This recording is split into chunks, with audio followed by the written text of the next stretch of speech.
అంతేగాని వీళ్ళు వచ్చి ఎన్ని చేద్దామని సరే వీళ్ళ నిజాలు, వీళ్ళు చేసే పెంట కార్యక్రమాలు, వీళ్ళ దొంగ వేసాలని, వీళ్ళ నకిలీ వేసాలని, వీళ్ళు ఫేక్ మాటలని, వీళ్ళు టచ్ అంటే పడిపోతే కాళ్ళు వేసిపోవడం ఇవన్నీ కూడా బయటకు వచ్చేస్తున్నాయి కదా, తెలుస్తుంది కదా, అందరూ చూస్తున్నారు కదా.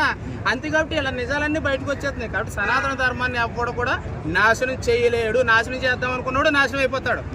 ఇప్పుడు ఆ ప్రవీణ్ పగడాల గారు అన్నారు, ఎన్నో తిట్టాడు, అయినా సరే బాధపడలేదు. ఆయన ఏదో అన్నాడు, ఏదో ఇంటర్వ్యూలో అన్నాడని చెప్పేసి మేము పోనేలానికి జాలి పడ్డాం. కానీ వీళ్ళకి జాలి ఉండదు. హిందువులు ఎప్పుడైనా సరే అన్ని మతాలను గౌరవిస్తారు. ఒక హిందువు ఇంటికి వెళ్ళి చూసారంటే యేసుప్రభు ఉంటుంది, అల్లా ఫోటో ఉంటుంది, హిందూది ఆంజనేయ స్వామి ఫోటో ఉంటుంది. ఒక క్రైస్తవుడు ఇంట్లో ఉంటుందా? ఉండదు. వాళ్ళ దేవుడే ఉంటాయి. మనకేంటంటే హిందూ సనాతన ధర్మంలో ఎక్కువ దేవుళ్ళు ఉన్నారు కాబట్టి అందరు దేవుళ్ళు ఒకటే, అన్ని మతాలను మనం గౌరవించాలి అని చెప్పేసి మనం అనుకుంటాం. కానీ వాళ్ళు అనుకోరు. అంతే కాబట్టి హిందువులు ఇప్పటికైనా సరే కళ్ళు తెరిచి మన ధర్మాన్ని మనం కాపాడుకోవాలి. అన్ని మతాలు సమానం అంటే మటుకు నేను అసలు ఒప్పుకోను. అన్ని మతాలు సమానం అంటే మీరు కూడా ఒకటి అంటాను కాదు కదా, వేరు కదా అది. కాబట్టి పవన్ కళ్యాణ్ గారు మాట్లాడడం హిందూ ధర్మం కోసం చాలా మంచి కార్యక్రమం. అది మాట్లాడే దమ్మున్న నాయకుడు ఎవడన్నా ఉన్నాడా? ఓటు బ్యాంకు కోసం హిందూ ధర్మాన్ని నమ్మేసుకున్న రాజకీయ నాయకులు కూడా ఉన్నారు. హిందువులకి ఏదైనా జరిగితే వచ్చే రాజకీయ నాయకుడు ఉన్నాడా? ఏ పార్టీ అన్నా ఉందా? నేను మొన్న ఆవులు పట్టుకున్నాను, నేను గోవులు పట్టుకున్నాను. శివరాత్రి మహాశివరాత్రికి నన్ను అరెస్ట్ చేసి ఆవులు పట్టుకున్నానని చెప్పేసాను. నన్ను అరెస్ట్ చేసి రాజనగరం స్టేషన్లో పెడితే ఎవరైనా సరే ఏ పార్టీ కూడా రాలేదు. ఒక బీజేపీ పార్టీ నాయకులు వచ్చి ఆవిడ నిజంగా ధర్మ ప్రకారంగా ధర్మంగానే పనిచేసింది, ఆవిడ చట్టపరంగా పనిచేసింది, ఆవిడ ఎందుకు అరెస్ట్ చేస్తారని చెప్పేసి నన్ను బయటకు తీసుకొచ్చారు. ఉన్న పార్టీ నాయకులు ఎవరైనా వచ్చారా? హిందువులు ఇప్పటికైనా ఈ విషయం తెలుసుకోవాలి. హిందూ ధర్మంకి సపోర్ట్ చేసేది ఎవరైనా ఉన్నారంటే వాళ్ళకి మనం ఓటేయాలి. నానా చెత్త పార్టీలకి వేయకూడదు ఓటు. ప్రతి ఒక్కడు వస్తాడు ఓటేసామని, అందరికీ వేసేయకూడదు. అటు జై శ్రీరామ్ అన్నప్పుడు మనం ఓటేయాలి. మన ధర్మానికి సపోర్ట్ చేసినప్పుడు ఓటేయాలి. నేనైతే అలాగే వేస్తాను. నేను మరి సెక్యులర్ కుక్కలు ఏం చేస్తాను నాకు తెలియదు. అన్ని మతాలు సెక్యులర్ సమానం అనే సెక్యులర్ గాడికి ఇదే చెప్తున్నాను. మన ధర్మం బ్రతుకుంటే నువ్వు, నీ ఇల్లు, నీ సంసారం, నీ కుటుంబం, నీ దేశం, నీ రాష్ట్రం, నీ ఊరు, నీ గ్రామం బాగుంటుంది. మన ధర్మమే లేనప్పుడు అవతలోడు అన్ని మతస్తులు పెరిగిపోతారు.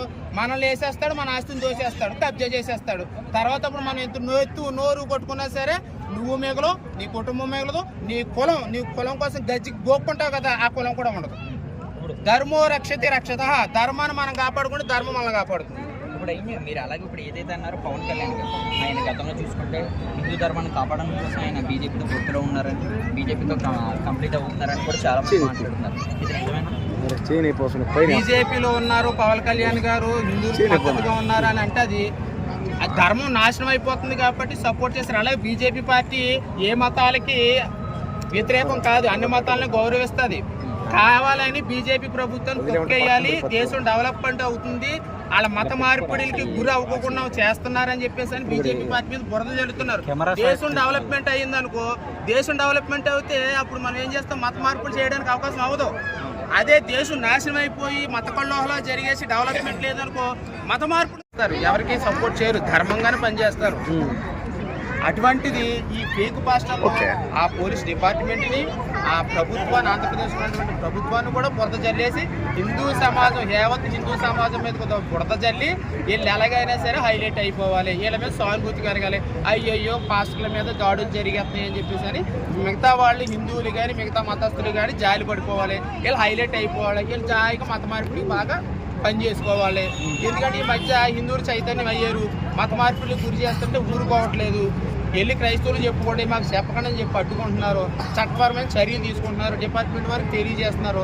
ఎలాగైనా సరే హిందువులు చైతన్యం అయిపోయారు. ఇలా చైతన్యం అవ్వకుండా ఏదైనా చెయ్యాలి అంటే శవం మీద వ్యాపారం మనం చెయ్యాలి. ఇటువంటి సందర్భం మనకు మంచి అవకాశం వచ్చిందని చాలామంది పాస్టర్లు అన్నారు. ఈ వీడియోలు చూసాను, ఇదే మంచి అవకాశం, మనం ఎవరు ఊరుకోద్దు, మొత్తం మనం పోరాడాలి, చుట్టుపక్కల ఉన్న వాళ్ళందరూ కూడా తీసిరండి, యుద్ధం చేద్దామని చెప్పేసి అన్నారు. లాస్ట్ ఏంటంటే పోలీస్ డిపార్ట్మెంట్ సీసీ కెమెరాలు అన్ని బయటెట్టేటప్పటికి నోటికి తాళాలు వేసుకున్నారు. అయినా సరే ఇది హతసాక్షి అని చెప్పేసి నిర్ధారించేస్తున్నారు. అంటే చట్టాన్ని, రాజ్యాంగాన్ని కూడా గౌరవించడం.